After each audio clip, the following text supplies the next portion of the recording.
sex. I should have got a handrail around the base. I can murder just all the cornflakes. We can't do something. We have to. I have had my voice trained, but the tickling stick is a sex symbol, but I think it's a fallacy. Shook it!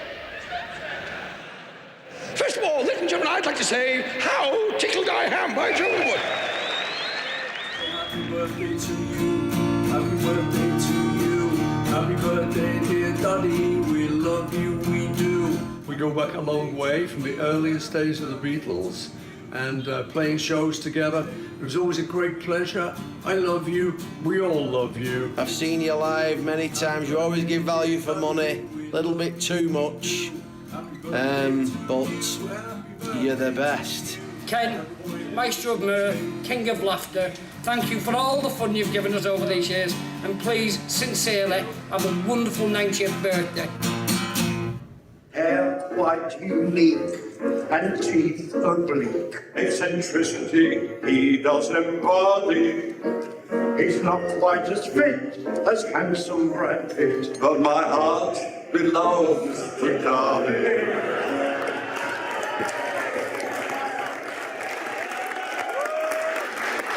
They say in variety, follow that.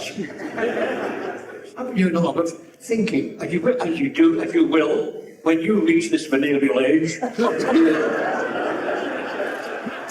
to public health and listen to people. You have to have a strong arm, and mine is here sitting alongside me.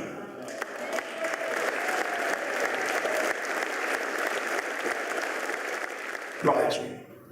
That's my love. Your love, here. Variety is the spice of life. So, I wish you good health, happiness, and God bless you all, everyone. I always thought as a kid there was something very anarchic about Ken Dodd. I actually think that he was the first kind of modern comic. Doddy was the Pele of the entertainment business. He was the last of the real, true variety performers. Ken's impact on the entertainment business was unparalleled. A top-of-the-bill comic genius for 70 years. Ken was extraordinarily knowledgeable and very well read about comedy. If he put his genius into maths or classical music, he would be more easily recognised as extremely intelligent. Behind the record-breaking shows, the top 10 hits, and decades of radio and TV appearances, there was so much more than met the eye. He had infinite jest, had excellent fancy. He was a very serious man, a very serious, deep thinker. Ken dedicated his entire life to bringing happiness to his adoring audiences. This was in his blood. He loved to stand in front of an audience and make them laugh, and the audience loved him for it. Everything he did for a purpose, and it was to make people happy. Understanding the health benefits of laughter and the importance of human connection, Ken touched many hearts. For me, he was the ultimate human being. When I think of him, my heart lifts, and I just smile. But what lay behind the face of this clown? Only those closest to Doddy can reveal. Was he happy? That's a deep question.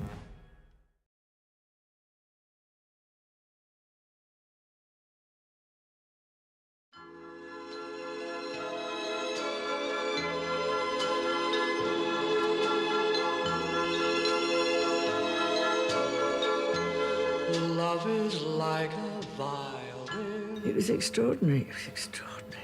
Well, there were no invitations, no plans. I had a phone call from Anne that afternoon. We had been in conversation about making a marriage possible, and as soon as. He'd been talking about it, and Julia says 6 months before, he'd said at one stage, we must get married, it's ridiculous. We've always said we would. We were just sitting down to watch the University Challenge, and the phone rang. It was Anne. She said, Peter, can you and Colette come over now? When we did the vows, he repeated them as I did mine. They said, no, that's fine, you said yours now. He's saying it really clearly with me, as loud as anything, not spoken really loudly for ages. I thought, well, I'd better say something if I'm the best man here. So I just said how pleased we were to be there, and welcome, Lady Dodd, was my final comment. And Ken looked up and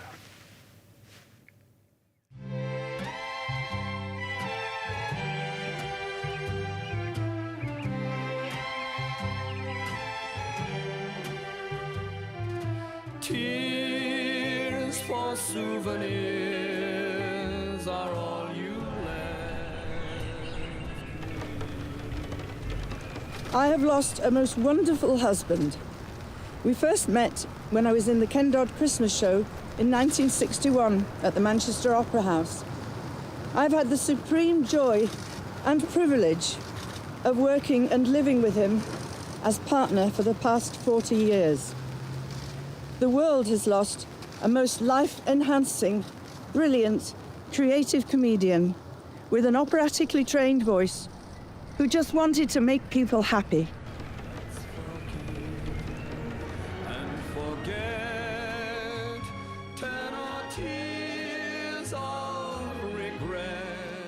From then on, there was a lot to do. This was not going to be a small funeral. This was going to be a state funeral.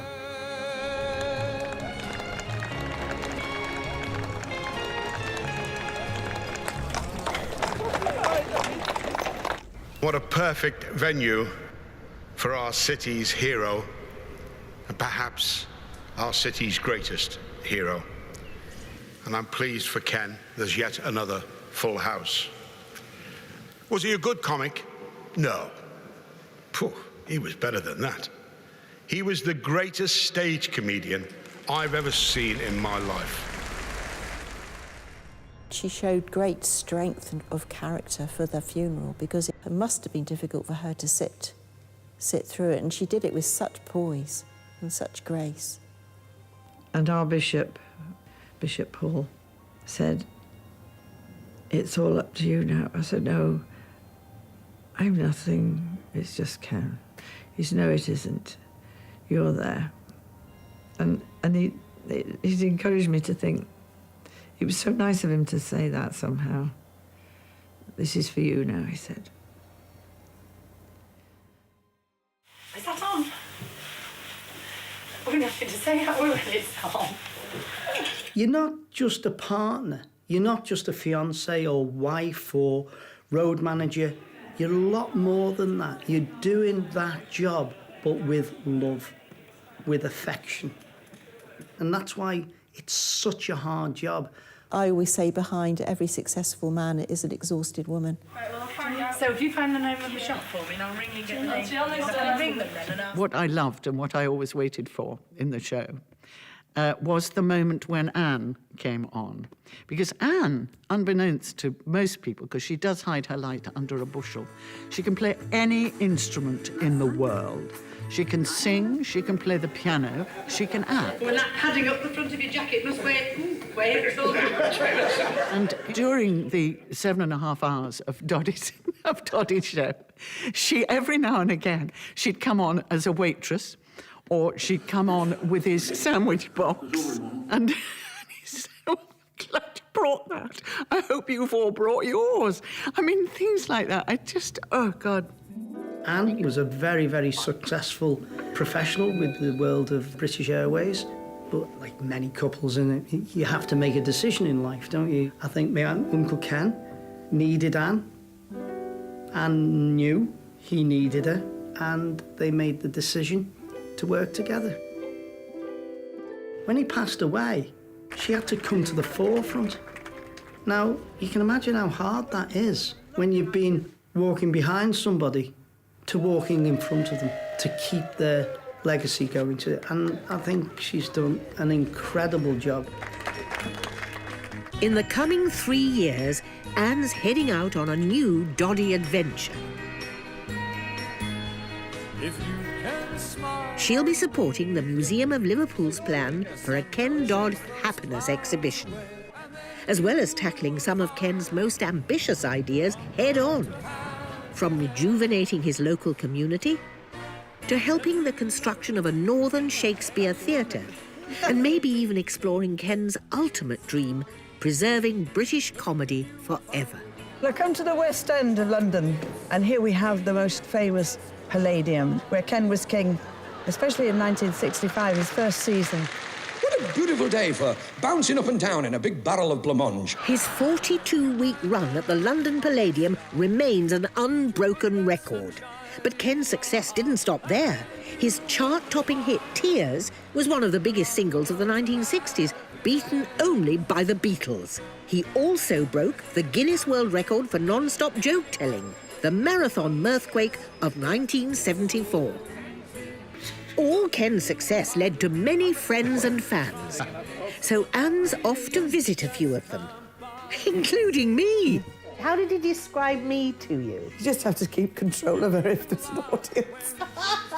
Where does the man get his energy from? The question that everyone wants to know. What was he like in bed? I'm joking. To uncover the hidden depths of Doddy, the comedy genius she shared her life with. The Museum of Liverpool is planning a happiness exhibition to tell the story of Ken's life. And today, the museum's deputy director is coming to meet Anne for the first time. Oh, my goodness, what's going to happen today? I've got Paul Gallagher coming, and he wants to see what I've got that might be suitable for the museum. And I think there's rather a lot of stuff here and up in the attics. I think you're going to get a bit surprised. Shocked. Paul's about to be one of the first outsiders ever to enter Doddy's home. Hi, Paul. Welcome. Ken was an incredibly private man who always kept his door shut to all but close family and friends. So this is the room where we have some of it. Just so. Wow. With Anne's help and first-time access to all of Doddy's 70 years of props and stuff. Oh, this is like an Aladdin's Ken. I know. Paul's planning a unique Sir Ken Dodd happiness exhibition to celebrate the Squire of Knotty Ash. Really, I've got a tremendous amount of stuff to I'm already archive and digressing. sort. Oh, This yes, drum. the big drum. Oh, I love a drum. You can't beat them. Well, you have to beat them, actually. I never go anywhere without my drum. I love dashing into Tesco's and shouting, I want Fortons off. Oh, you wouldn't believe the special offers I've had. Yeah. There's so much to see. I know. Do you want to lovely. take a few? Thank you. I mean, I've been looking forward to this for such a long time. Have you? What's your sort of concept of the whole thing? How do you see it? We're driven by stories in the museum. Yes. And we all think, as you know, Liverpool is a city of storytellers, but we're sitting on one of the most incredible stories. And I think there's so much story, there's so many nuggets to unearth that we won't struggle to find some beautiful stories that are less well known. 90 but years celebrate, of it. yeah, 90 years, That's but it. celebrate the things that maybe Ken is well known for, and then try and get under the skin of Ken, and all through those different mediums, I know, so yes. theatre. Yes. I always think of Ken as vaudeville initially, theatre, Yes. then you think of radio, Yes. television, back to theatre. The Beatles one. I've got a lovely picture of the Beatles here. It was a good one, isn't it? I think they really liked him. Do you see that footage? It's fun, isn't it? At their own edge. See they come off words. Doddy meets the Fab Four when he was the big star, and they were just nervous newbies. With the teeth, I think the teeth and the hair, all the gimmicks, you know, I think you have to have I think you definitely have to have a gimmick. Oh, yes. The nose? You've all got gimmicks, haven't you, Lloyd? Eh? What about the nose, yeah? Paul's extraordinary tour continues as Anne guides him up to the long oak house attic, where Doddy kept all his goodies. Oh, close your eyes and open them. Oh, This is the first ever glimpse inside Sir Ken Dodd's secret Aladdin's cave. Oh my goodness! It's like looking inside Doddy's brain. Oh, wow. I bet you there's something in here that is absolute dynamite. Well, there will be. It all looks superb, but I don't know what this thing is. I think there must have been a string there. You know, it's quite an official instrument. These are lovely bright Diddy costumes, beautifully made. And they're padded, and then they'd have a big padded tummy as well. We are the Tinty Men, we are the Tinty Men who come from Knotty Ash. you could feel the history here Yes. of where they've been and the stages they've been on, Yes. and the places in Britain they've been. This is like gold dust, I think. Do you think so? Yes. Yeah, absolutely. You know, it's not like he did it once No. or for a short period of his career. No, it's you know, the kind of jester and dressing up was a major part of welcoming and introducing himself to the audience, wasn't it? And getting the first laugh just by walking on. Would he come up here and rethink things? No. I would bring it all up here. He'd say, "Where's my? Give me a few minutes." Although it looks a bit difficult, I would find things eventually. Now, Anne, you used to be a personnel officer, didn't you? Now you work with Ken. Yes. Yes, it was really... I used to work 9 to 5, and now it's 9 to 5, but finish at 5 in the morning. Oh. Well, it's a hard life. Well...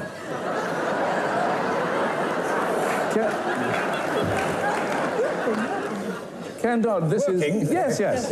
Doing the VAT.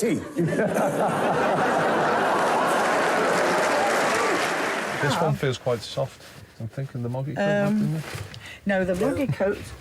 Oh, here's the moggy coat. That's right. Yeah. Oh, that's a bit. Seen better days. It's seen a lot of days. Seen a lot of stages. This is why I'm wearing my hurry-furry coat. Genuine moggy skin, this, ladies. Moggy skin, pussycats. Took 28 moggies to make this. All Toms. I made it. You made this? Years ago, long time ago. And it's... The dog had a go at it a couple of times. Yeah. That is amazing. Hello. Of course you forget. Ken was a fantastic ventriloquist. Oh, absolutely. Get your neck in. Wind your neck in. Can't get it in. But he had a special relationship, didn't he, with Dickie? Oh, Dickie Mint, yeah, was his pal. Oh, there we are. Oh, God, what are you doing? Sorry. I am not a bit really good. Dickie Mint's in there. Dickie's in I think there. if it says Dickie. If you'd like to take it downstairs, we'll open it. Yeah, I'd love to. Are you OK for me to... Just, yes, if you don't mind. Da-da-da. Big reveal. It was very precious to keep him very carefully. His hat's a bit low over his head. And It makes you smile just a moment to see him, doesn't it? You know. yes, he's a lovely, happy hand somewhere. He's seen a few shows, this fellow. Ken's little lad. He loved him. I was putting him away carefully, make sure. He said, "Mind his head, mind his head." I said, I know. He started life as a ventriloquist, Ken, and he's built this part of... It's still in the act, you know, and Dickie Mint's one of those characters. I think that a lot of people know who he is, even though they don't particularly follow ventriloquists. You. Just remember who you are. Dickie Mint. Never mind Dickie Mint. You're a lump of wood. Never mind, of course, that's... Well, I'm not giving delusions, because you're a lump of wood. You're a puppet. A cookie. That's what I said, you're a puppet. A cookie. Don't correct me, it's bad enough talking to myself. I have to say, it crossed my mind, do I put him with Ken? Or do I keep him? Yeah. And I made the decision to keep him. But that was hard. Yeah, really difficult decision. Yeah. I really wanted to. Yeah. I thought, no, that's being over-sentimental. He would like to think, because it's so much a part of the entertainment. But I did think twice. My son, my life, my boy.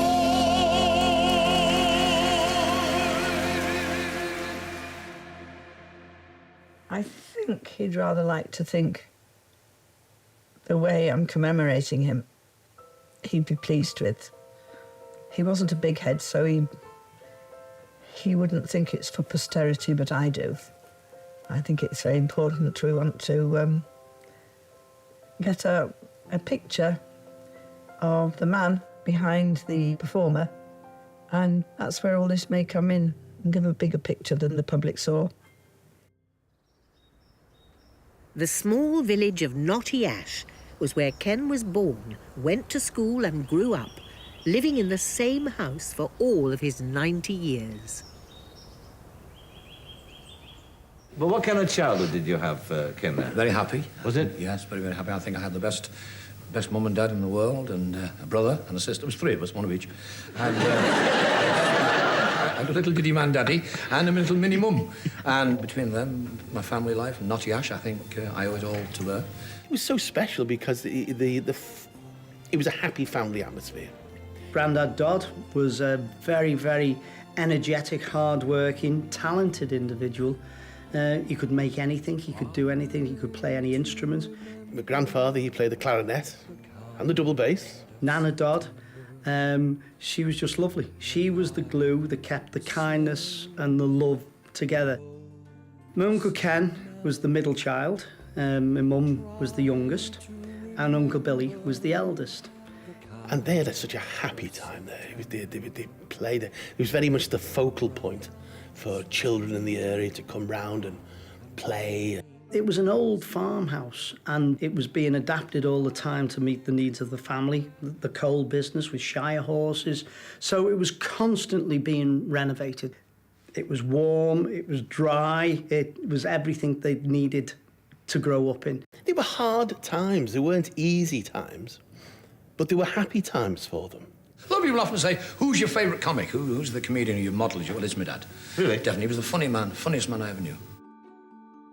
He had a rounded gift of humour, whatever age you were, when I was a kid or an adult, everyone was laughing with him. Whenever you saw my granddad with anyone, they were laughing. I was one of those little boys who was always writing away to the wizard for itching powder and stink bombs and fool your teachers, amaze your friends, the advert said, send sixpence. So I got this book on how to become a ventriloquist. You know, I wanted to be someone, and the only way I could do it, I think, was by larking around. It's the spirit of play that is in every child. Laughter is rather like a rainbow. Right at the top, you have the pure joy of children who laugh just because it's good to be alive. And then as you go through your life, so your chuckle muscle gets a little bit more worn, and you end up by being rather satirical and ironic. And I think I've still kept a lot of the child in me, in my mind, because I think that's the best kind of laughter, because there's no harm in it. What I am trying to do is make people happy. And I think to this extent, I am sort of childlike, and I would like to think I could preserve this quality. Clear this up. Is Naughty Ash mythical or real? Oh, no. Naughty Ash is a real place. A lot of people think it is a fig leaf from my imagination, but no, it's a real place. It's Naughty Ash, a little village about 4.5 miles east of Liverpool, and it's there, all right, and we have, that's where we have all the Naughty Ash industries, you know, the snuff quarries and the broken biscuit repair works, and the gravy wells, where we export Naughty Ash gravy all over the world in our fleet of gravy boats. What time's rehearsal?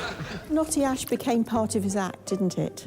The Jam Butty mine, you know, which is, of course, underneath here, you know, where we're sitting in church now, you know, and the Diddy Men, I mean, they're just all part of Naughty Ash. So I think that the act, you know, and he became one. I had a great uncle, my little Uncle Jack, and he was more like my grandfather, and he was quite a diminutive man, and he loved his pint, so he had a big tummy, and he always wore a bowler hat.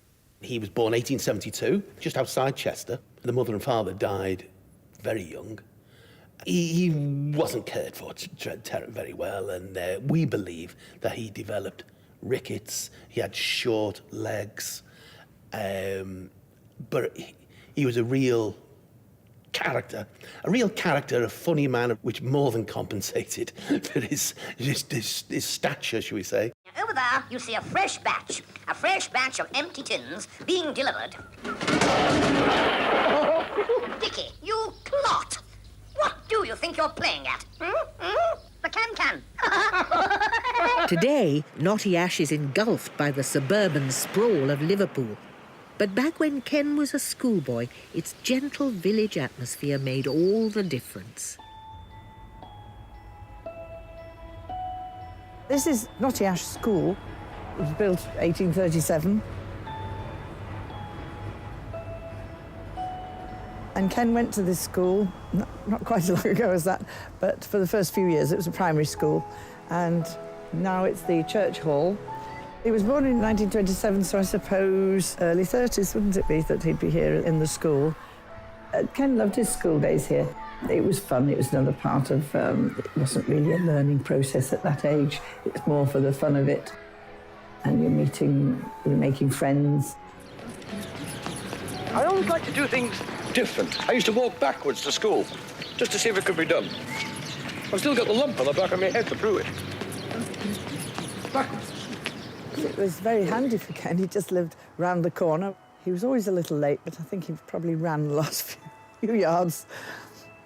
When the hall was condemned because it was just unsafe, Anne did actually approach me and said that she would like to have the hall renovated in memory of Ken. It's really gorgeous. I think Ken would be very pleased. I think he'd think a dream come true.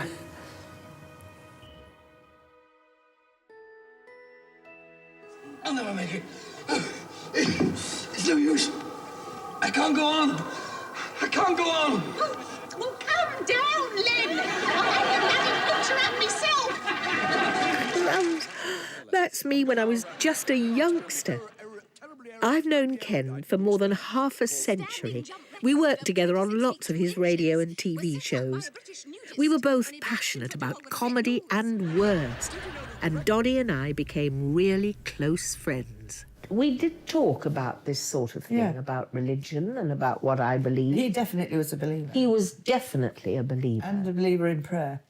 And in prayer. Yeah. And he prayed. Oh, yeah. He did pray, yes. He was, in many ways, he had a simple faith. He was not a simple man, but he had an uncomplicated faith. I pray every time I go on stage, just before. I pray every morning, and I try to remember to pray at night. I don't think it matters whether your prayers are in a long, very erudite form, or whether it's just, for God's sake, please help me. Ladies and gentlemen, welcome to the Ken Dodd Laughter Show. Ken's faith emerged out of an almost fatal childhood illness, which he remarkably survived. When you were a very small baby, 18 months old, you were very, very ill. Did your parents feel that there was something special about you because you'd survived this terrible double pneumonia as an infant? I think so, yes, I think so, yes, yes. He used to say he was blessed. He thought he was blessed. And he didn't mean that in a big-headed way. He meant he'd been given a gift and you should use it. And that's what you do get in sermons. It's a story of the talents, isn't it? Use what you're given. Ken always stayed faithful to Liverpool and to his Knotty Ash community. He lived here all his life. Rather than just seeking out fame, Doddy brought fame back to Knotty Ash. It's a sign of strength being very secure enough not to need to move for ambition or for your profession, but just to know that who you are and what you are is part of where you live. And I think that was how Ken felt about Knotty Ash. At last, after 3 years and many COVID interruptions, Ken's old Knotty Ash school is fully renovated. Well, here we are, the Sir Ken Dodd Happiness Hall for church and community. And all it needs now is people. People.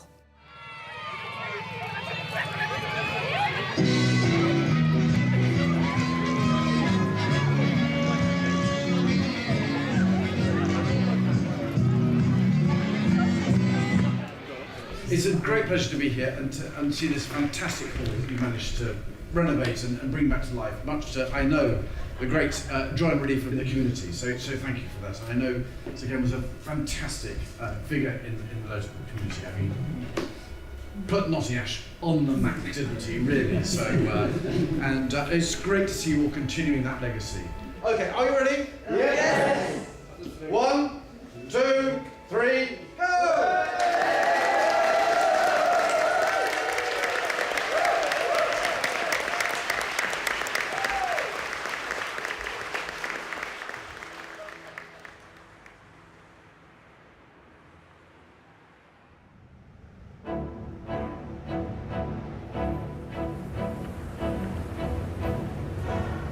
Lady Anne is back in the fray, visiting the National Museum of Liverpool. Anne, Good lovely morning, to see you Paul. again. Lovely to be Welcome back here. to the Museum of Liverpool. Really Come on in. lovely, lovely. Anne and Paul are meeting to explore the space for the Sir Ken Dodd Happiness exhibition. This is one of my favourite objects, this.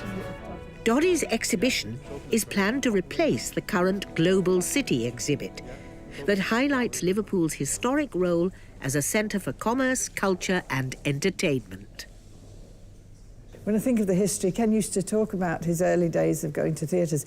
Their father used to take the three children to the Shakespeare Theatre of Varieties in the centre of the town. There are so many theatres, I think. Is it about 42 or something? I think there's well over 40 theatres, and in you're those right. days. You know, So- another byproduct of its global links, as it became a hub. Yeah. And what do people need? They need entertainment. Yes, all international artists. Exactly, and famous. it provided it. And Ken is a product of that Yeah. environment where if he didn't have the opportunity to see those great performers, absolutely. you know, what may have become of Ken? Yeah. You know, it's to do with opportunity Yeah. as well as your own personality. You know, Liverpool's personality is writ large. The experiences of the people who've settled here, you know, are really make them who they are. Yes. But it's also married with opportunity. Yes. And you put the two together, Yep. and you get the magic and the alchemy of Ken Dodd. Hello, Harold. Hi, H. How you diddling? Hey, you did a good job yesterday opening the cavern. Yeah, that was marvellous, that. Are you going to play your group there? Harold Wilson and the Mindbenders? I think one of the key facts about Ken Dodd, and maybe it explains a lot about him, was a boundless, limitless curiosity.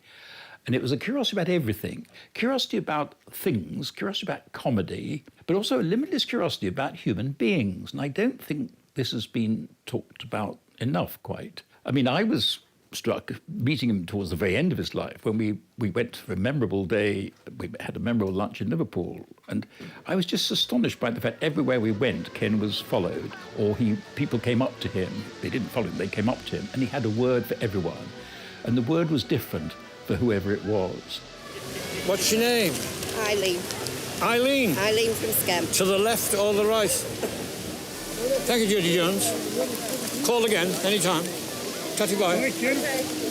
All right, young man. Thank you, sir. One line that I've never forgotten, we were waiting to go to the restaurant and a chap came up and shook Ken's hand, and Ken said, "What do you do?" He said, "I'm a postman."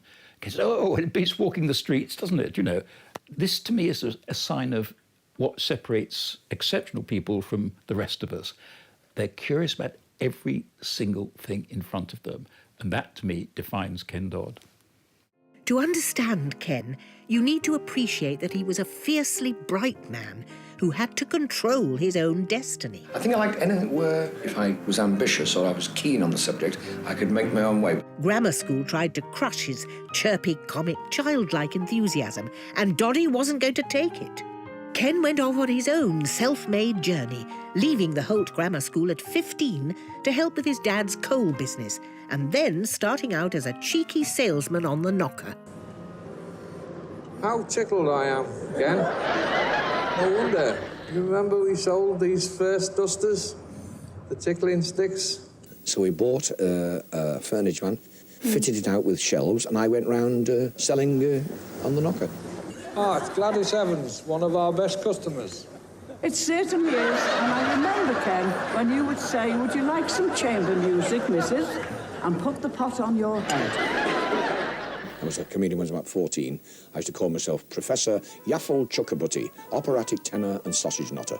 So I was doing these shows in the evening, and say on a Saturday, I'd start at about 8 o'clock in the morning, finish about 5, and then absolutely reeking of paraffin and carbolic liquid soap, I'd dash off and do a Masonic. And I'd be standing there, people were going, different kind of aftershave, that is. Being a salesman, you keep books on what you've sold that week and how many and were. So when I came into show business, it seemed logical to write down a keyword for each joke you told, and then whether it was good, very good, bad, leave it out, try again, wrong wording, polish it up. And as I whizzed around all the different theatres, from Glasgow to Finsbury Park and all the other theatres all over the country, I kept notebooks, which I still have. And I still keep copious notebooks with my thoughts about how the show's gone. In fact, Ken left more than 1,000 notebooks covering all aspects of his career. Back in his library in Knotty Ash, Anne is bracing herself to look into them for the very first time. He was a writer all his time. We have hundreds and hundreds of notebooks, well, at least 750 at the last count. We're gradually going through bags and bags of notebooks and things. Amongst those notebooks, I've not really been looking into them because I think he actually wanted me to destroy all his notebooks. He used to make me promise, when I'm gone, don't let anybody, the notebooks, just burn my notebooks. They're only my thoughts, they're only my ideas. Well, of course, I did promise I had to do this because I haven't burnt them. And various people have said I shouldn't have burnt them anyway, which is good. As we were sorting them, I didn't have time to investigate any of them, because if you did, you'd never get on with the job. So I'm just going to start looking through them now. Oh, my goodness. It seems to me that many jokes, comedy gags and funny lines are concerned with highly charged concepts, dynamic subject matter. The jokes, stories, etc. are about certain matters which in themselves are very emotional.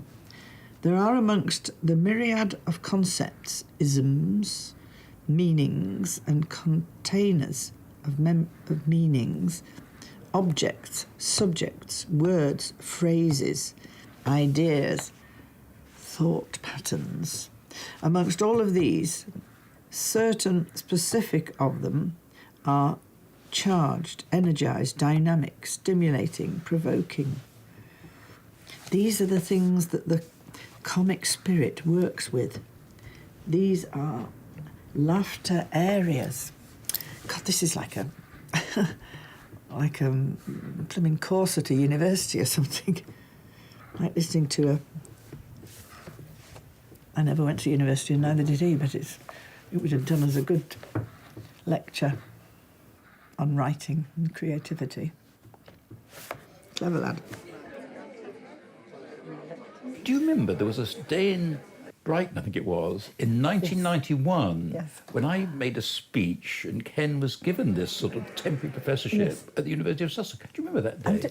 I do. Apparently, I must have filmed it because I've been told there is some, amongst my home videos, they found one about that occasion when you gave a speech. Ken Dodd, as I'm sure everyone knows, is the Socrates of stand-up comedy, Bertrand Russell of the belly laugh, Gurdjieff of the guffaw. He doesn't just perform comedy, he lives, breathes, eats, and for all I know, sleeps comedy, though I can't vouch for the last personally. So, Vice-Chancellor, I present to you for a visiting fellowship this day in comedy at the University of Sussex, Mr. Ken Dodd. Thank you.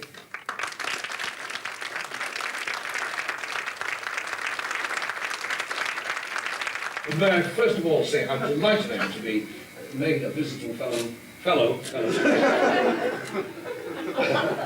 and to receive this lovely stall. Honestly, when I show, they'll never believe this down at the job centre. I think Ken carried the history of comedy within himself and was incredibly learned about it without being intimidated by that. It was a knowledge that he gained to empower himself. There's nothing sort of scholarly about that. It's like, how did that work for them? Can I use that? There's a street in Liverpool, William Brown Street, which has got the museum and the art gallery and the library in it. And it's very grand, but it's also incredibly democratic. That's the street that you go to if you're sagging school. That's the street that you go to if you've been locked out. You know, because those are big, warm buildings. No one's going to ask you what you're doing in there. There's something really democratic about them. I used to love going up to the Hornby Library or Central Library, and you'd always see him in there. And every now and then you'd catch them and think, oh, right, OK. You just catch this little hint of it, you know? To me, that's a place that you go to get power. And that's where he got his power from. He got power from erudition, you know? Doddy spent much of his spare time here in his efforts to educate himself. Ken's thirst for knowledge and intellectual inquiry lasted his entire life, becoming his own professor of comedy. He used to say to anybody who wanted to get on in comedy or anything, go to a library, go to the library. Every city has a library. Go there and immerse yourself in the subject you want to study. With me, it was comedy, he said. And he just loved going there, from being a child.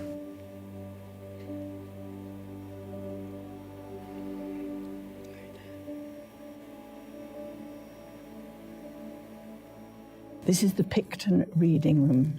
in Liverpool Library. Ken's favourite place in the world. He would come here daily. All through his life, really, he'd come whenever he was home, if he was working away. It was the Picton reading room. So it's a very, very special place to him, and therefore it is to me. I started thinking about, well, what is a joke? I want to know why. Why does the human being laugh? Why do we make this funny noise? Ha, ha, ha, ha, ha. Your breath comes in short pants. Why don't your ears light up? Why doesn't your nose wiggle from side to side? Why this? What is a laugh?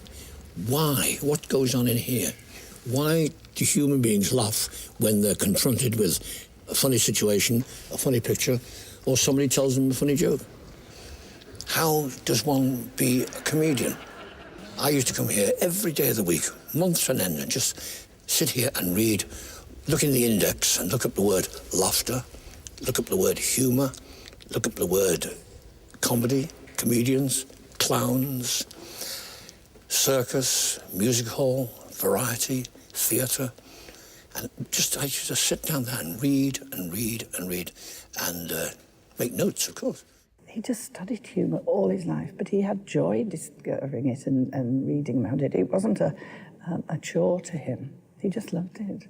Ken was extraordinarily knowledgeable and very well read about comedy. I mean, he'd read his Freud, he'd read his Bergson on comedy, I think he'd read all these things. About that time, I was starting or thinking of writing a book about comedy, and I'd read all these people, you know, Bergson, the famous French philosopher who wrote about comedy, George Meredith, an English writer who did an essay on comedy. I never did my book, but actually talking to Ken, I realised he'd read all these books because he knew exactly what I was talking about. If he put his genius into maths or classical music, he would be more easily recognised as extremely intelligent. But because you put it into looking like a fool and looking silly, people sort of believe it and they go, he's clearly crazy, right? I mean, what is a laugh? I'll talk to you, you look sensible. What is a laugh? A laugh is a noise that comes out of a hole in your face. Anywhere else, you're in dead trouble.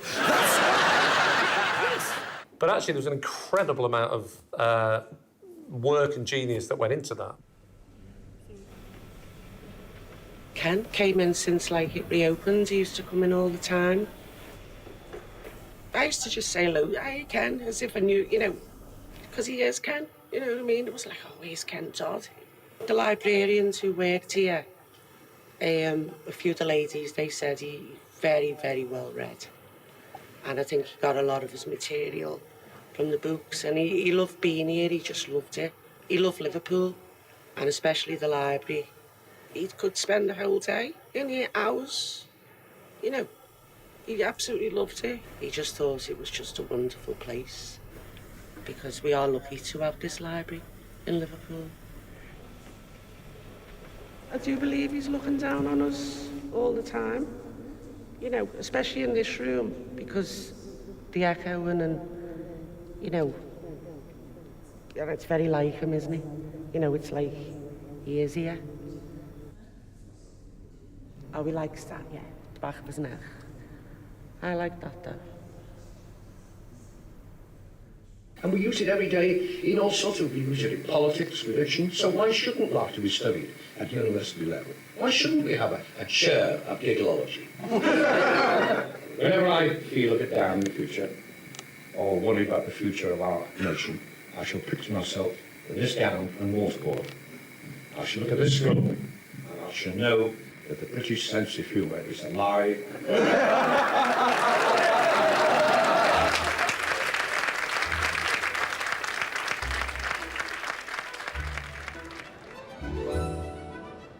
Anne is back at the Museum of Liverpool to see the empty space for Dodd's Happiness exhibition, which is now just a year away from opening to the public. She's also here to meet the new curator for the first time. Lady Dodd, lovely to see you again. A lot different than the last time we were here. I'm delighted to introduce you to Karen O'Rourke, who's the curator of sport, music and performance. Performance is a key word here. Yes. And she's going to bring this space to life and tell the fabulous story of Ken Dodd, comedy, singing, but critically performance. Paul and Karen have created numerous exhibitions here, including one celebrating John and Yoko, which took 5 years in the planning. So what then happens is Paul gives me his concept and his idea of how it works, and I kind of take that and run with it, really. It's taking that idea and trying to expand on the storylines that you've got and how your objects and the objects that you're offering to loan to us would work in the collection. So what we really do to start with is we pick some of the really big objects that we think people will connect with and it'll catch people's eyes. Yes. So things like the Moggy coat is an obvious one, and that stage costume, the big drum, things like that people will kind of immediately connect with and understand what that is and recognise it. One of the really, really hidden stories for me is Shakespeare. Many people do know about that, but the vast majority of people will be so surprised. That's 50 years ago. That was 1971 at the Playhouse. It is incredible, really. Yeah, and we know Frank Cottrell Boyce called him the Shakespeare of comedy. Yes. And ironically, he loved Shakespeare. He loved words. Yes. You know, so all those kind of little stories will be embedded in the exhibition, and people will come away, hopefully, with an even deeper understanding and a deeper respect for Ken. Ken was quite the dark horse. Not just a closet intellectual who'd read everything about comedy, he was also obsessed with Shakespeare all his life. When you're a comic, yes, OK, you start off by telling jokes, but throughout your career, you have to be many other things as well, if you want to be a successful entertainer and performer. What employment have we here? You have to be a comedian, you have to be an orator, you have to be an actor, you have to be a poet. You have to do about a dozen things to make the one entertainer. By my life, 'tis my lady's hand. I did a bit of acting in Shakespeare. I had my own show at the Royal Court, Liverpool, and a man called Anthony Tuckey from the Playhouse sent for me one day, would you be interested in doing a play? I said, Hobson's Choice, perhaps. Yeah, I think I'd fit in there. No, he said Shakespeare. Oh, I said, yeah, one of the clowns. No, he's not the clowns, no. He's in Malvolio, in Twelfth Night. In my stars I am above thee, but be not afraid of greatness. To find out more about Ken's devotion, Anne meets the great Shakespearean actor Sir Ian McKellen, who was in his early 20s when he met Doddy for the first time. It's undoubtedly true that in Shakespeare's time that some of the actors were renowned as comics.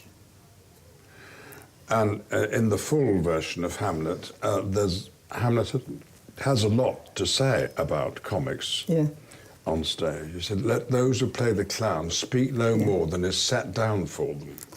So it was obviously the actors were ad-libbing. Yes. And Shakespeare or Hamlet didn't approve of that. But so any of the clowns he could play, he'd be a wonderful fest. Yes, and he thought that was what he was being asked to play when Anthony Tuckey first asked him. He said, no, I want you to play Malvolio. And play it straight. Don't get laughs with Ken Dodd, just play it. Yes. But of course... And did he? There were laughs because he got all the pathos in. Of course. And I was very thrilled with the reviews for that. He did very well, yeah. I saw Ken playing Malvolio, and he absolutely behaved himself on stage. He played a brilliant Malvolio. He was incredibly moving, and there was no ad-libbing or falling over or anything like that. He completely respected the text. I mean, obviously, he was highly intelligent. I mean, really highly intelligent, wonderfully well-read. And consequently, there's no way on God's earth that he would have mucked about. Do you know what I mean? Because you do get things, Shakespeare and all sorts of other things done, and someone gets a comic along. Now, the comic may be absolutely brilliant in his or her own right, but actually you need to be an actor as well. And of course, Ken was a wonderful actor as well. So his Malvolio was perfect. It was absolutely perfect. Ken's passion for the bard led him to donate his own funds to build a performance garden as part of the new £39 million Shakespeare North Playhouse in Prescott, just a few miles from Knotty Ash. I know he'd like it because whenever we went on holiday, if it was in Greece or Italy or anywhere where there might be an amphitheatre, and you'd be surprised how many hundreds there are all around Europe, I had to go to the top of this top step, and some of these are big amphitheatres, and he would declaim on the stair bottom on the stage, and I had to listen, and I could hear every word he said right at the top. I keep telling Keith, one house only, one house. Trying to do two, stupid. Do you know how much dye and roy I've sold there? 2 tickling sticks. 3 programmes. One, how much? Ken loved performance spaces, didn't he? He loved the history of theatres. He was aware of this theatre looks like this and this theatre looks like that, and that you have to cut your act to fit those things. So I think an amphitheatre and the way the acoustics work would have really fascinated him. A tradition of live entertainment where one group of people watched another group of people, or a person, performing live. And that's it, live entertainment. It was with us 4,000 years ago. Please God, it'll be with us for another 4,000 years. I am the first comedian performing in the Sir Ken Dodd Performance Garden, which is a great honour because it's so cute and pretty. Introduction. And you know, the Performance Garden, this garden, you know what it says to me? It says hope and it says optimism, because we've all trusted it's not going to rain.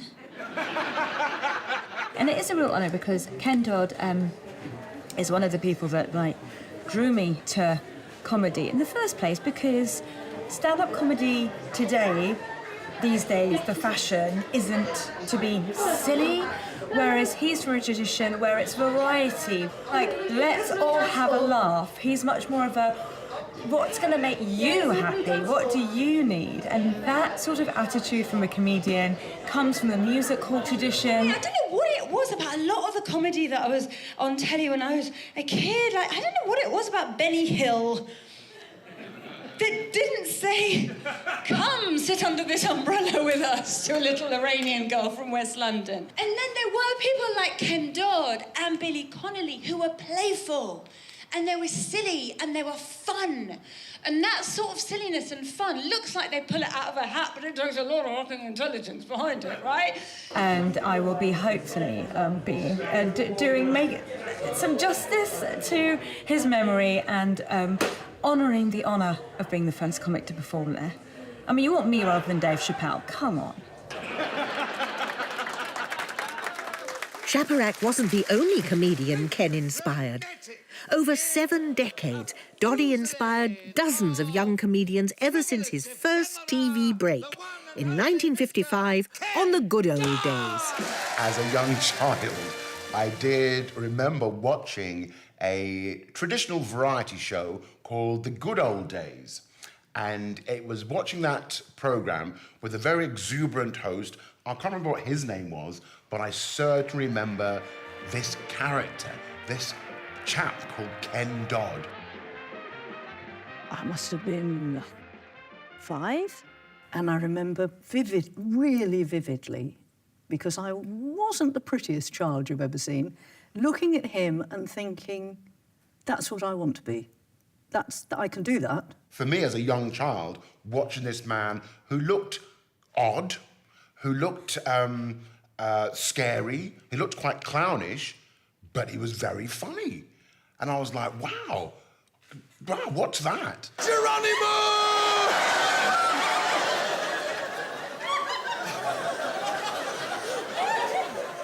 I thought, well, I've got the funny teeth, I've got the hair, I ain't no oil painting, but people love him, and that is that ability to just make people laugh. By Jove, I needed that. I thought, that's it, that's what I want to do. I think the first time I ever heard Ken Dodd was on television when I was about 12 or 13 years old. And he was doing a spot on television. I don't know how long it was, but it was just that thing of joke, joke, joke, everyone in absolute hysterics. And I remember him doing this brilliant thing where the audience laughed, and then there was one of those stray laughers. Ah, ha, ha! You know, it was deaf, and he sort of clocks this person and then said, I paid for another one over there, over the other side. And I thought this was, you know, the fact that I really remember that as, oh my goodness, that's hilarious. You know, I don't think I said, my goodness, that's hilarious. I wasn't Little Lord Fauntleroy, but I thought it was very funny. Doddy had an extraordinary run of successful TV shows throughout the 60s and 70s, including The Ken Dodd Show and Ken Dodd's World of Laughter, most of them watched by more than 12 million viewers on a Saturday night. He'd do these fabulous Christmas specials, and my Auntie Annie and my mother were like worshippers of Ken. My Auntie Anna, the laugh, you'd always want in a comedy audience because you could hear it in Folkestone. I mean, she'd scream, and my mother, like, would laugh at her laughing, and then my Auntie Chris, who didn't laugh much, would come in and laugh as well. So that's when that, for me, was Ken Dodd Christmas, in the Ken Dodd Christmas special. And then they'd have a cry when he'd sing at the end, and he got a lovely voice, Annie. Oh, he's marvellous. Doddy's showbiz, here's what goes to make a show.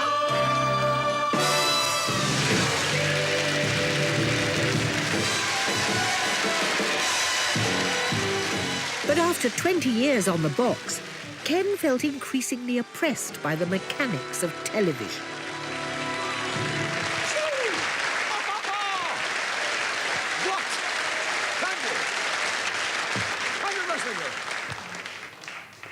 Yes, thanks, thought. Yes, we're going to do it again. As the live performance style of TV shows began to change, Ken often felt frustrated at being blocked off from his live audience.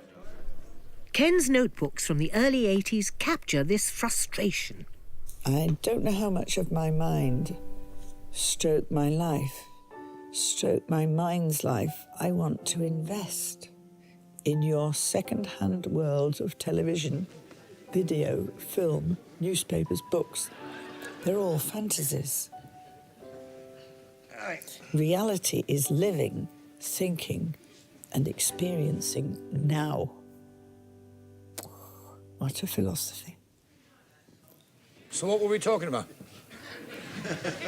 Will it make any difference? Television, you're just performing to a set of wires or a camera, or probably they say, well, don't look over there, look over there. Oh, yeah, why am I doing that? Well, it's a better camera shot. Oh, really? Perhaps not. Wait a minute, hang on a minute. Second-hand world of television, video, film, newspapers, books. They're all fantasies. Because it's gone. Living, thinking, experiencing now, that's what his theatre show was. He's got an audience out there who are experiencing the joy of laughter, if he's done his job well.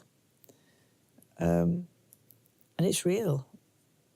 And it's happening at the time they're sitting there and he's on stage. That's what now is. It's not recorded, it's not being shown on a screen so they watch that and can't be sure whether to watch that or listen. That's the beauty of the real live theatre. It's now. It's not a fantasy. When you said a line, it's gone. If they've laughed, great. If they haven't, it gets on to the next line. But I've never seen a sad audience walk out of a Ken Dodd show. That's for sure. How do you comede? Well, you start off by realising it's a double act. Oh, yes, it's a double act. The audience and you. There's you and me. You don't do a show at an audience. You do a show with an audience. And then you play your audience. You play your audience like you play an instrument. Yes? If they're a bit sort of dull down here, then you have to coax them. Smile. Oh, by Jove, what a beautiful day. And the posh people in the boxes. Play to the hoi polloi. Hello. But the most important people of all are there in the gallery, because that's where the applause comes from, the cheers, the whistles, the shouts. More! Do some more, Ken. Give us some more. And I do. It's possible to see great filmed performances of Ken on YouTube or whatever, and The Evening with Ken, which is such a great kind of summary, but it's definitely a live thing. It's akin to athletics, it's akin to football, that you're seeing what you experienced when you watched him live was some kind of relationship, that he's reacting to your laughs, he's building on your laughs. There's a symbiosis going on there, and you're participating in something, which is true of every live event, I guess. But Ken's were a lot longer than a lot of other live events. I mean, he is the Wagner of comedy. You know, they would be 4 hours long. And that's not a small thing, you know. The fact that it's extraordinary, that it doesn't fit into a pint pot, that it doesn't sit neatly on a YouTube clip, that you were witnessing something that had been going on since Elizabethan times, that had a direct connection with miracle plays and mystery plays and the Globe, and you were living this with him. There's never going to be another. And if you didn't see it, then you have missed something completely extraordinary. It's that thing of all being together, a whole mass of people all looking and being intent on a smaller mass of people standing on the stage. What a beautiful day for taking all your clothes off, strapping your legs round the back of your neck and shouting, "How's this for an oven-ready turkey?" Ready when you are, Bernard Matthews. Yes. What a beautiful day for going up to a kilted Scotsman, standing over a puddle and saying, "I see it's a full moon again, Jock." Yes. Just to think we're all going to spend the next 7.5 hours listening to stuff. Oh, yes, we are.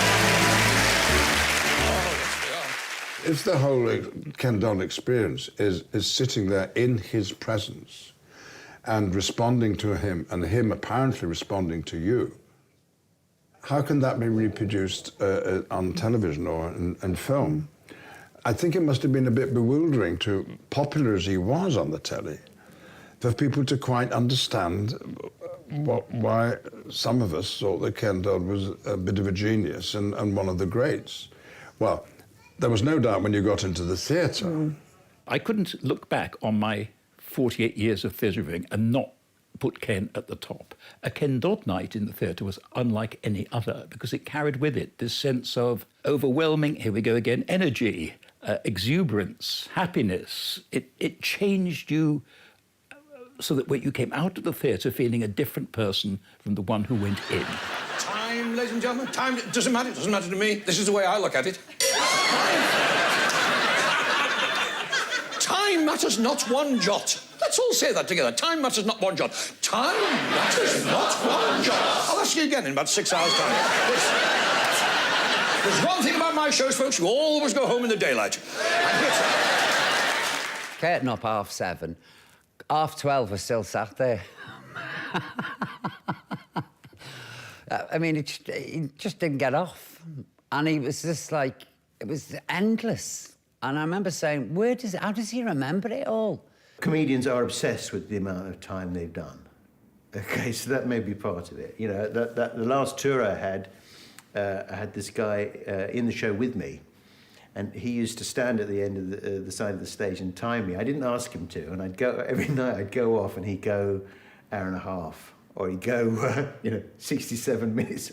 I was lucky enough to be in Scarborough in 1978. I was doing summer season with Jimmy Tarbuck, and Ken was, I think he was at the Opera House. After Ken had finished his show, there was a hypnotist show that was supposed to go on at midnight. And Ken said to me, he used to call me Juvenile, young Juvenile. He said, I've had everything. He said, I've had the hook, I've had the curtains closing in on me. I've never had a hypnotist in the wings going, come off, come off.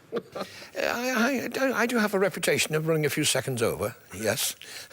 This is because I love it so much, and I love making an audience laugh, giving an audience laughter, hearing laugh. Laughter is the most beautiful sound in the world, and when you've really got them rolling, it's a shame really to break up the party.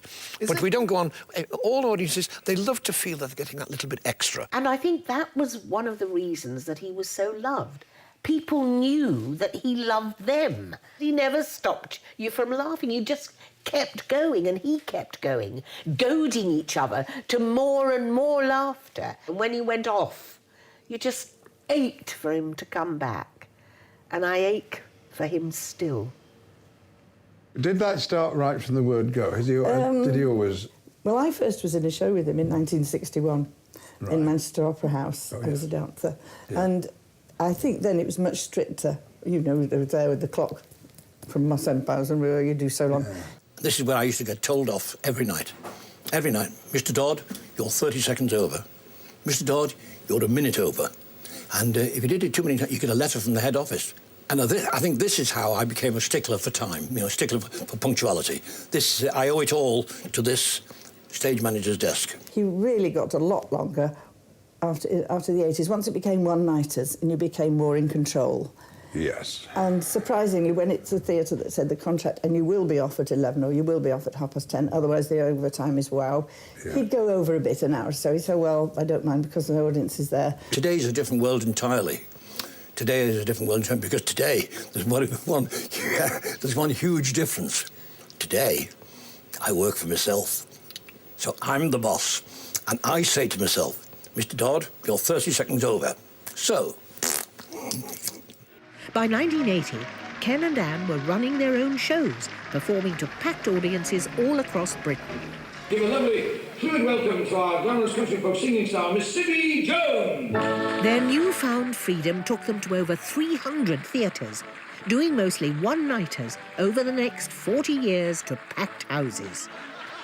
This became the foundation for the Giggle Map, Ken's ambition to understand and record the unique comedic character of the nation's regions. Ken! I didn't want you to stay there all night. Oh, you want me to come back? I remember every single time that Ken came to the studio of Sunday because he was unforgettable, wasn't he? But he talked about his Giggle Map. Yes. And you know, he worked the audience so well. And so I'd like to know your perspective on the Giggle Map that took you all over the place. Well, really, from 1980 onwards, I was with Ken full-time, and so I travelled to all the theatres, and they really were all over the place. The press used to pick up this thing that he said he'd play every theatre in Britain, I'll play every theatre. And he did. He played over 325 individual theatres. Over 300? Yes, My it's goodness. incredible. I didn't think at the time how many we'd be doing. He said himself he never thought there'd be as many as there are. And then you get to small, very small theatres would ask, can you come here? We've got 50 seats, 60 seats. We tend not to play those because you're bringing a whole show with them. But we did play, really, I look at the map myself and I think you could draw all these different positions. I've played there, played there, played there. And why do you think he wanted to cover the country, really, and to go to all those theatres, big or small? He just loved to do shows. He lived to work. He lived to do shows, and he used to call it his window cleaning round. I mean, he was going to theatres for just about 70 years from when he started, and he'd go back to some. I mean, over the years you'd be returning, and some would go every year. So, and I think it's just his innate thing to perform. Anne kept the show on the road, leaving Ken to spread the happiness, but that's not always an easy task. I love donkeys, and sometimes I wish I was a donkey.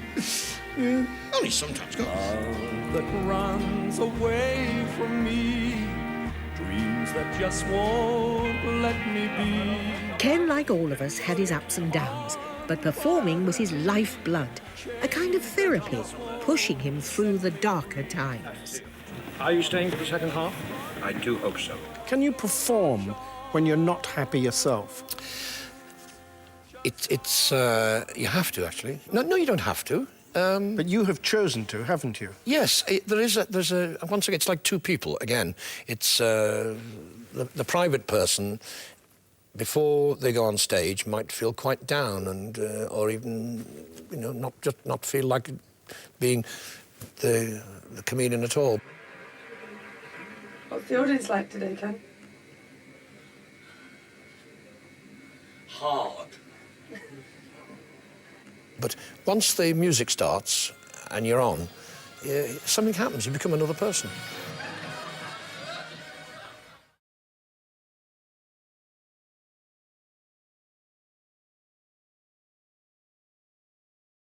Crowds gathered outside Liverpool Magistrates' Court to greet the comedian whose theme tune is Happiness. Ken Dodd faced trial for tax evasion in the late 80s. He was acquitted on all charges.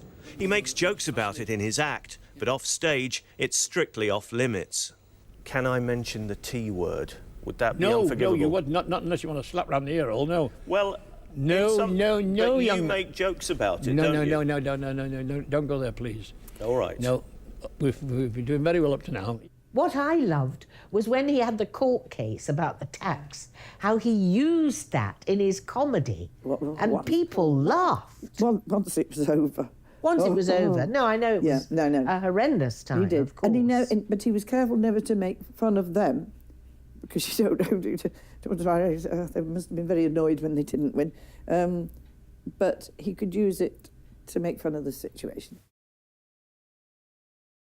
200 years we've been paying this. Like 200 years ago, this balmy MP, he's sitting along there in Westminster one afternoon, he's got nothing to do.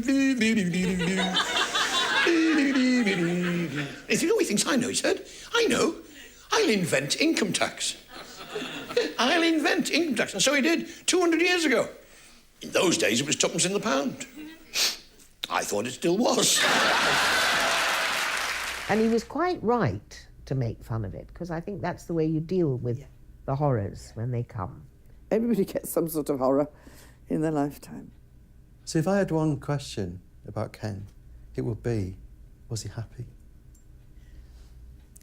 That's a deep question. It's you'd think it was easy enough to say yes. Not all the time. There would be times like all of us. He was always analysing himself. He was always criticising himself. He was never happy with performance. He'd come off stage at the end of a night and actually always been writing. New material tried out at Dudley Town Hall, Friday, 2nd of February 2000. The first thing I have to note is that I did not prepare properly for this show. Oh, yes. Over the last week, I've gathered a lot of new ideas and new gag lines, but collecting material is not all there is to it. The ideas, the gags, have to be noted and put into some kind of memory vehicle, cards, scripts. Gosh, yes, that's right. And bolster the ideas. It was a good try, and I learned quite a bit from tonight. The main thing being I must prepare better and much earlier. I know he told me that he marked the jokes and at the end of each performance removed the two that had got the fewest number of marks and put in two new ones. And he said, then I write them, the new jokes down on my cuff. And he showed me on the cuff that night's jokes. And I just thought then, Ken Dodd is a real professional. My God, there's no just turning up and doing it. This is a man who's really devoted to it. I would find in these pages, and only the other day one, I did find, wasn't happy with tonight's performance at all. Did this wrong, did that wrong. And the next day, and it was obviously a series of shows, he put, I did a good show tonight. Oh, wow. That was great. Gosh, that's amazing. And you see, I hope he was happier than I seem to be reading him, where he might not have always been happy, because he wasn't happy, satisfied. But then people like yourself, when you achieve sort of greatness, you go through the times, you go through the worries and the problems. Yeah, being dissatisfied is not the same as being unhappy. No, is it it? isn't. Being It isn't. self-critical is not the same as... It isn't. Yeah. It's not the opposite of happiness. And it's a sign of, like, that you believe you can grow, isn't it? And Yeah. that you can get better. And that's a lovely thing. Oh, no. Get my specs off. Ah. The morning of July the 12th. 5:15 in the morning. We just got back from Skegness. And he wants to sniff the roses and look at the diggings. When he could, Ken insisted on returning to Knotty Ash after a show. They smell nice. Often arriving home at dawn, exhausted, but still feeling the high from the night before. He would then distill the highs and lows of each show in a notebook before resting and doing it all again the next day. You want to be a comedian? Do you really want to? Really? Do you want to with every fibre of your being? Do you go to sleep thinking about it? Do you wake up in the morning thinking about it? Do you go through the day thinking, oh, gosh, I just do that line, get the line right.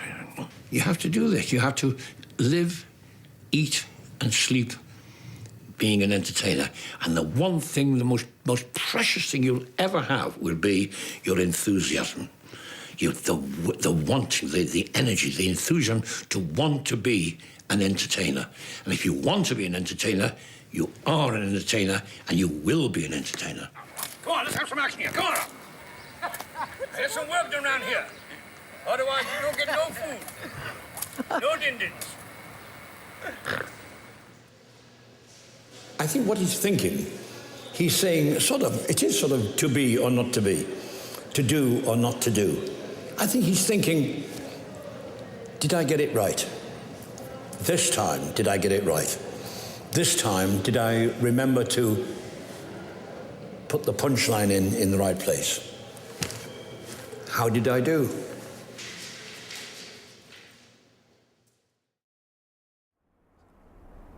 With the Doddy exhibition due to open soon, Anne's thoughts turn to Ken's most ambitious dream for British comedy. When the exhibition finishes, I talked with trustees of our foundation.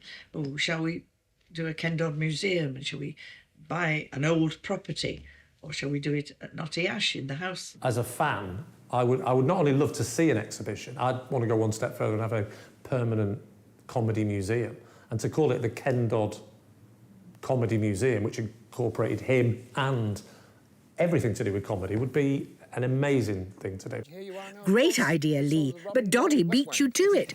As far back as the 80s, Ken was talking about his idea for a museum of comedy. I want to start a British humour museum, because I think one of the things that is in danger is British humour. I want to start an old jokes home. All the great pieces of comedy that we've all laughed our socks off ought to be on film, script, or somewhere on tape there, so that future humorists, future people who want to write good comedy, real comedy, go and say, oh, that's... Young people who wonder somewhere to go, they want to... they're not sure what they want to do. A lot of teenagers are not sure, and they're so busy these days, they've got so many pressures on them. It would be nice to think if we had...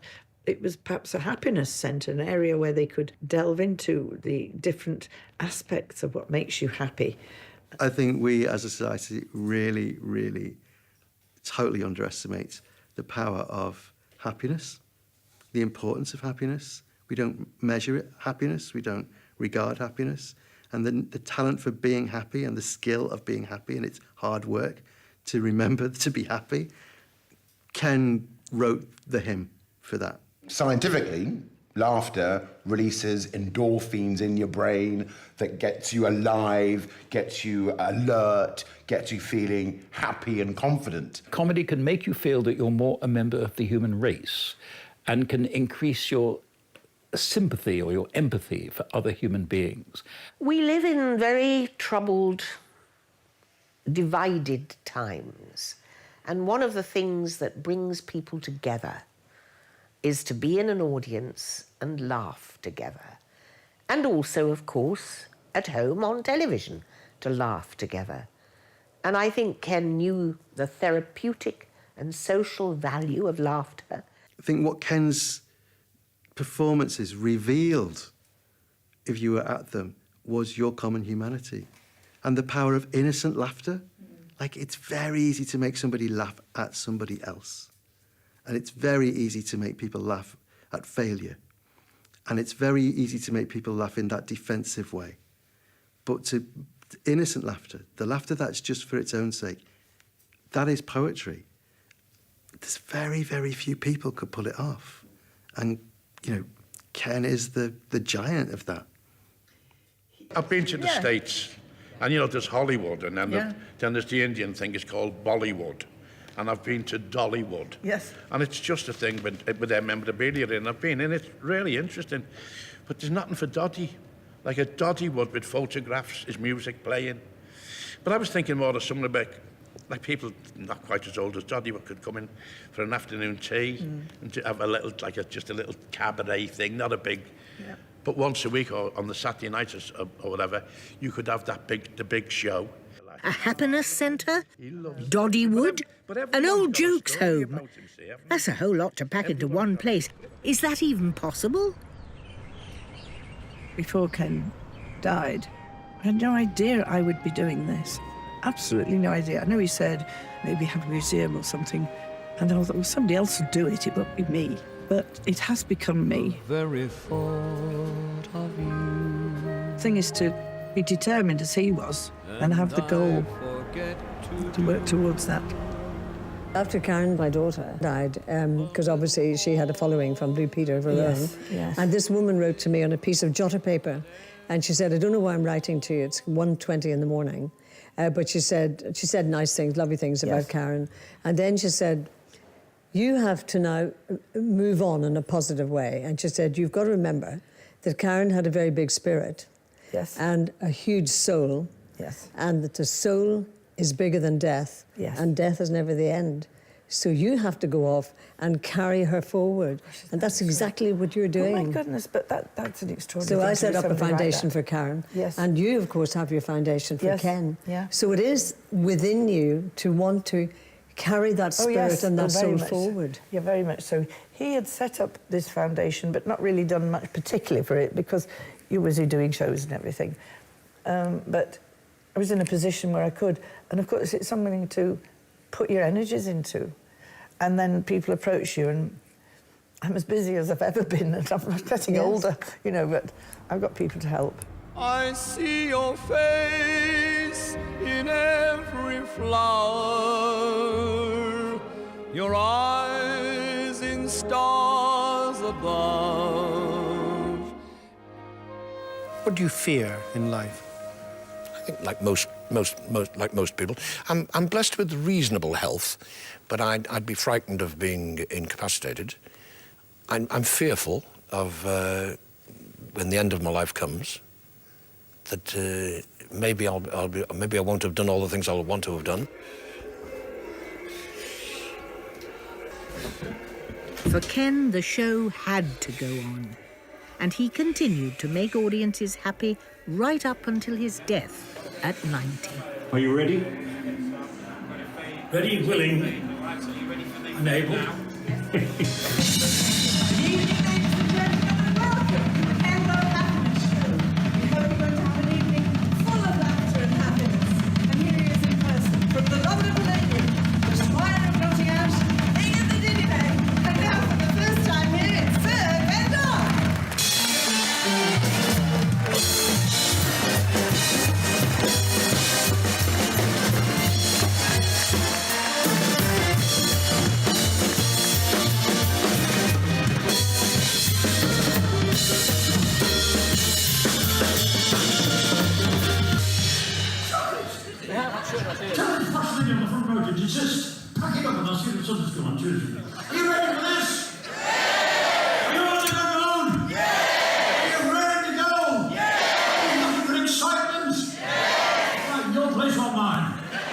All his life he would say, no, it's just comedy, it's the laughter and all the thing. But he got more profound in the last year, really did. And he actually finished most of his shows, just in the last year, as it happened, with a song he didn't used to sing before, and it was My Thanks to You. Oh, that's great. He would sing it at the end, and the last thing he says is, to you. And I really felt, oh, God, that's quite moving. And it was, in a way, the venues we did in the last year, he ended up with that song, and he'd never done that before. To you and to everybody in my life, thank you. These were some of Ken's last ever shows recorded on video during the final year of his life. All you mean to me, my thanks to you for every memory. My thanks to you. I give my love and all. My thanks to you.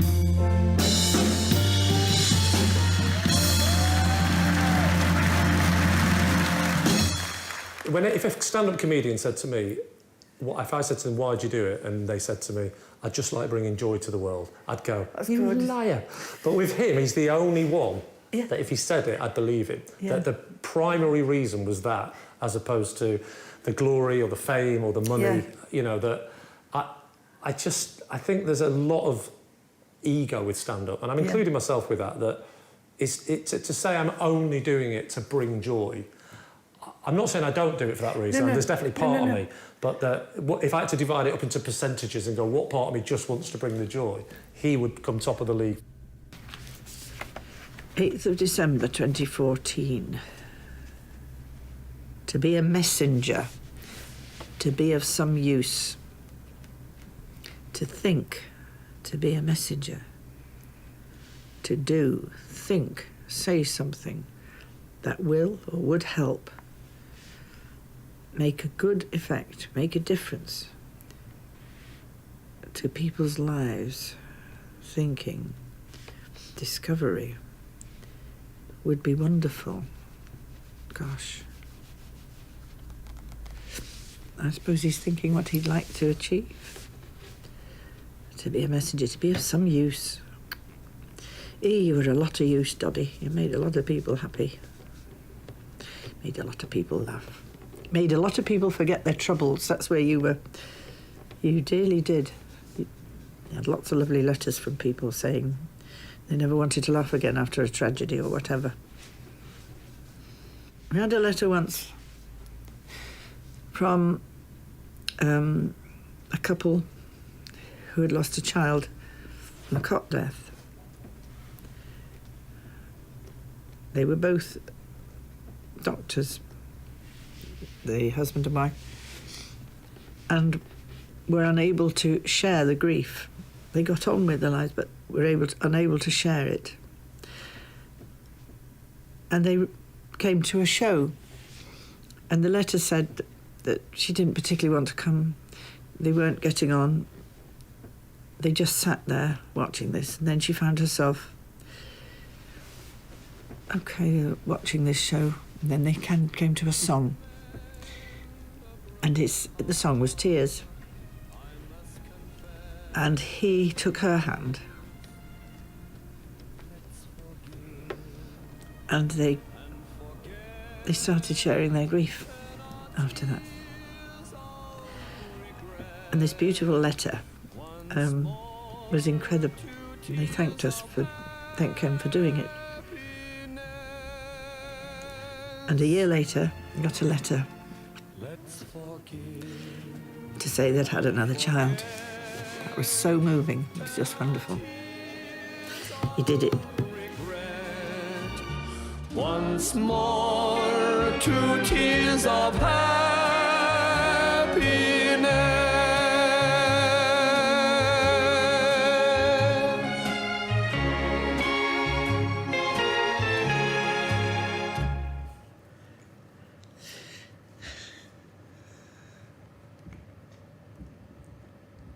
He loved this theatre. Beautiful theatre. The Royal Court, Liverpool. A theatre is a living thing. It's a forum of ideas. A theatre is a place of memories. And what memories? It was here at Liverpool's Royal Court that Ken won a place in the Guinness Book of Records for his marathon mirthquake. Back in the 70s, theatres were going through a difficult time and local authorities had very little money. So really they make choices about which theatres would stay open and which theatres would close. Obviously, Ken didn't want the Royal Court Theatre to close. We wouldn't be sitting here today if Ken hadn't had that fantastic relationship with the theatre back in the 70s. He performed, obviously, for about 6 months to sell out audiences, which was fantastic, helped to save the theatre. And then once it was back up, reopened, he did stand in the box office and sell the tickets, which was just fantastic. You're being in charge of the legacy. That's a tough one. I mean, I'm trying to think how I would handle that, what I think that Ken's legacy is. And it's so bound up with the man himself, what he achieved, yes, what he did, and the laughter that he generated. I can't think of him in a way serious. The man I knew was quite a serious man because we talked in a serious way. But I think the legacy that he will hand on through you is just that joyous humanity. Yes. The glory that human beings can give to each other. Yeah, yes. And his glory was in the joy of performance and in laughter. Yeah. Ken and laughter. That's his legacy. Absolutely. A happiness centre sounds like the perfect option, celebrating the study of comedy and the value of happiness. Right in the heart of the city Ken loved so much. One of the ideas we've had is there would be, in connection with the Royal Court Theatre, we've been talking about extensions that they require. They require more space. And within this extension, we could have a happiness centre that would incorporate the museum and all these items we're talking about and making it very accessible. And at the moment, we are talking to the architects and designers and ideas of people in the theatre, what they need and what we would need if we do have the museum there or the happiness centre that incorporates all these different ideas. It's such a strange coincidence meeting as I lived, all my life till I was 18, half a mile away from where your house is. Yes. Because I was born up in West Derby, just next to Notty Ash. And, growing up in the 60s, he was on television the whole time. Yes, that's right.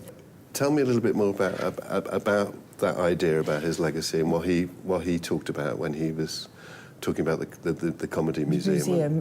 He had an original idea, the house opposite, for the Comedy Museum, but the whole idea would be to perpetuate the interest in real comedy, as you would call it, and it doesn't mean it's modern or old. I mean, the history of comedy, good comedy that makes people laugh. It would be lovely to see that there are visiting professors and people and actors and comedians, people coming in and doing talks, an area, even perhaps a small stage. While Anne's in London planning a future Doddy Comedy Museum, back in Liverpool, the Happiness exhibition team are frantically finishing the final touches for the big press launch. All the glamour. Just make sure I've got no crack problem. There you go. So we're in the Museum of Liverpool, and we are doing the final parts of the installation for the exhibition that we've been talking about for so long. So there's still a few little bits and pieces to tweak and a couple of more things to put in, so these are some of the last things. It's been great, actually, and it's been wonderful working with Anne as well, because Anne's fantastic. And every time you meet with her, you get these fantastic insights and these extra bits of storytelling. It really brings some of these objects and things to life. But yeah, we're nearly there. We're nearly there now. I just hope Anne likes it. So that's going to be the litmus test. Just days before the press launch, Anne arrives back to get a sneak preview.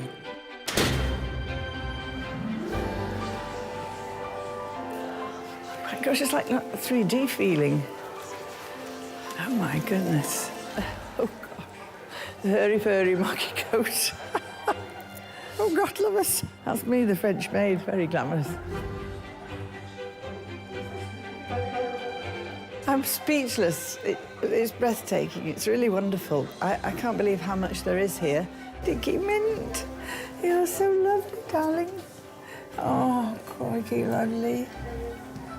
Oh my God. Remember that dress? I wish I could get into it now. And these notebooks are an amazing link to his brain. He'll write a word in the middle, and what does it spark? Off in your brain. Can't read any of it. What use is that to him? That's just struck me. Perhaps his brain was too overflowing with stuff and he had to get it out on paper. This is just a few days before it opens, and I can't wait to come in and hide and watch what people say and when they come out and what they expect and what they find. And I just hope they enjoy it as much as I have today, and I know the story. I hope it'll be interesting to everybody. We're almost there, but one last job for Anne. Oh, wasn't that lovely? That was lovely, wasn't it? From Sophie and Prince Edward. So that's there. Then I'll pop the lid on and it'll all be done and finished and locked away until we give them back to you. So thank you so much for that. Are you happy? Absolutely amazing. Oh, absolutely so amazing. Thank you so much. Karen, you are so welcome. It's been a joy. Journey. A lovely journey. It has been an absolute joy to work on this exhibition. I've been so fortunate to get here. Thank you. Oh, thank you. Just days before the press launch, Anne's back at Liverpool's Royal Court Theatre for an exciting meeting with the architects to look at the first designs for Doddy's Happiness Centre, which could be built right here on this very site. Inside, Anne and the Royal Court boss Gillian explore the architect's vision. I suppose what we've looked at, there's two things here. One is the idea of happiness. It maybe seems obvious, but maybe the big feature window in the exhibition hall is a smile. Yes, that's and that's lovely. like an arch that's turned upside down. We've looked at colour, and there are colours which are related to happiness. and they are yellow, orange, pink and red. They were his favourite things. He always used to say that. Now, there is a giant tickle stick in that window, but there's an idea that might be twice the height of this as a piece of sculpture. You could almost show that and people know what it is. Yeah. Because it's so iconic. I suppose also what we're trying to do, isn't it, is look backwards and forwards, because this building is about a legacy, and the legacy, as well as what strikes me at the history of Ken and his life, is also about what his life can give other people in the future. Exactly. I think we're trying to look at happiness in a more profound way for people and children and learning and as well. I think. And if we can make it one of the most iconic buildings in Liverpool, next to the station, even better, isn't it? You know, the people always ask the question. 100 years time, people go, "What was that? Well, who's this person who?" Yes. You know, it's and there won't be many people who can do that ever. You know. No, that's advice. Yeah. I'd love to know what he'd think about it. Yeah. I'm sure the Ken I knew would be utterly discombobulated, especially now his happiness exhibition is finally being revealed to the nation, as the TV news teams swarm over these Doddy delights. And before Sir Ken Dodd died 5 years ago at the age of 90, he asked his wife to burn the 1,000 or so notebooks he'd filled with jokes and thoughts. Now, thankfully for Doddy's fans, she didn't. And this weekend, they form part of an exhibition dedicated to the entertainer, Colin Patterson. As that story. Sir Ken Dodd's notebooks can now only be touched whilst wearing white gloves, even if you were married to him. That's the wonderful thing about museums. They treat everything with such respect. TV reporters and press get an advance preview to release their stories just hours before Anne's big exhibition launch night. We are the Diddy Men, itty bitty Diddy Men. We are the Diddy Men who always have a bash. I think the paradox of Ken was that he was someone who raised every night, as I said, to the level of Saturday night, and who at the same time was a man who combined an innate kindliness, that's an important quality he had, with a retentive memory and a first-rate mind. But I think it should be said that his enduring success would not have been possible without the beloved Anne. She was not only his supporting act on stage, but off stage she was an indispensable mix of life organizer, advisor, chauffeur, companion, just about everything else. And without Anne's loving care, I think Ken Dodd, the Ken Dodd we know, would not have been possible, and I think we should give her thanks for that.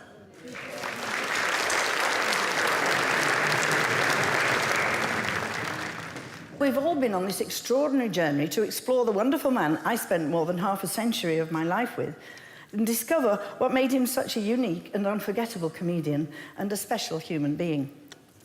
As you walk around the exhibition, I hope you can all share his passions for feel-good comedy and performance, spreading happiness. And I have every hope that we can take this exhibition and give it a new permanent home sometime in space that celebrates all great comedy.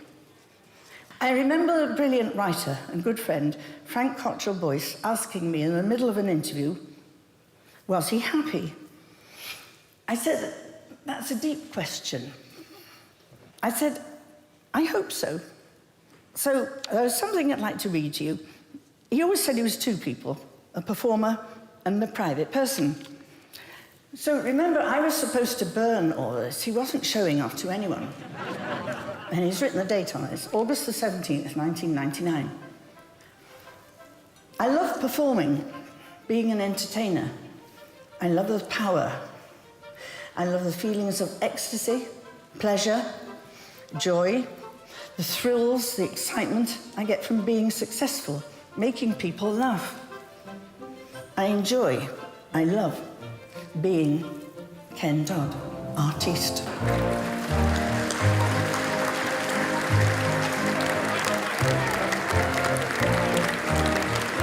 After the speeches, it's time, finally, for Lady Dodd to open the first national exhibition to a comedian. Happiness!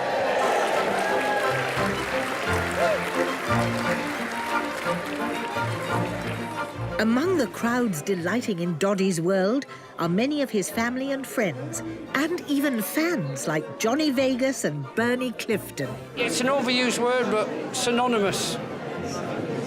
You don't think of Liverpool without thinking about Ken. You don't think about Diddy Men, and you don't. I've had it dusted twice in my life, and I thought he'd love this. Doddy's back in the national limelight. His legacy lives on. Who could forget the laughter and joy he brought us all for 70 years? For me, Uncle Ken, you shouldn't have asked to make that promise, because what you've written down is so beneficial to so many people. And it's a bit like Einstein, isn't it? Would we burn his notebook, which had equations on, even if they were wrong? No, it's a piece of history. And I'm glad Anne had the strength to manage it in the way she has. And because of that, here we are today.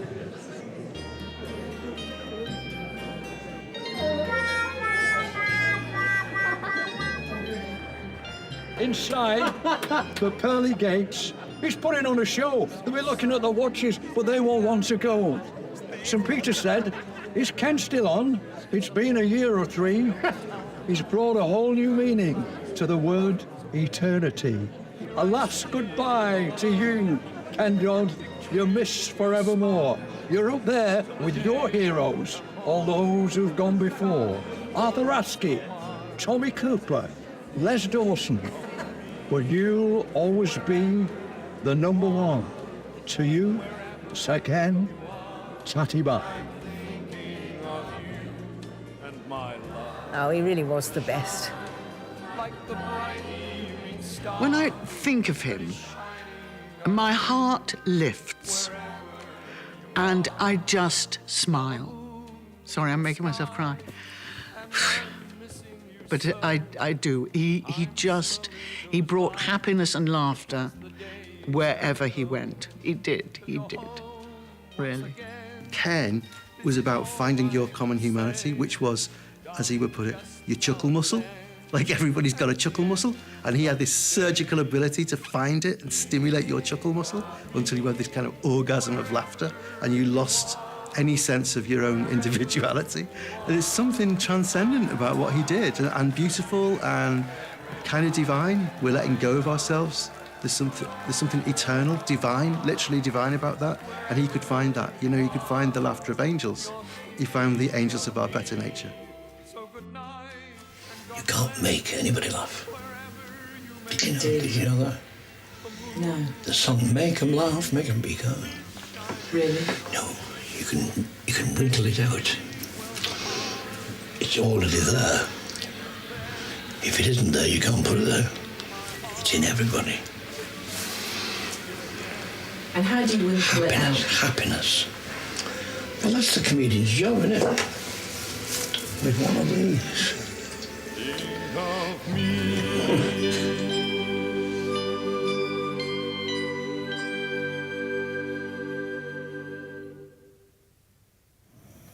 As years go rolling by, my whole life through, I give my love and all my thanks